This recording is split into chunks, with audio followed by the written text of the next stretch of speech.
सध्या 18व्या लोकसभेच्या निवडणुकीच्या माध्यमातून जे या ठिकाणी पक्षामध्ये उतरलेलं भारतीय जनता पार्टी असेल, काँग्रेस असेल, परंतु या ठिकाणी या देशातली जनता इतकी त्रस्त झालेली आहे।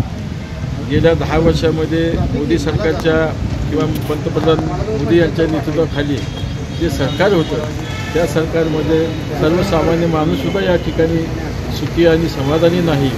या ठिकाणी असणारा दलित समाज असेल, मुस्लिम समाज असेल, शेतकरी असेल, कामगार असेल, असे अनेक प्रश्न या ठिकाणी निर्माण झाले असून ते सुद्धा या ठिकाणी सुखी नाहीत। आणि म्हणून येणाऱ्या निवडणुकीमध्ये रिपब्लिकन पार्टी ऑफ इंडियाच्या वतीने जो इंडियाच्या घटक पक्ष या ठिकाणी महाविकास आघाडी जी इंदिरा काँग्रेसचे उमेदवार रणजितदादा शिंदे यांना या ठिकाणी पाठिंबा देण्याचं ठरवलेलं आहे। त्यांना प्रचंड अशा बहुमताने निवडून आणावं असे मी रिपब्लिकन पार्टी ऑफ इंडियाच्या वतीने जाहीर करतो।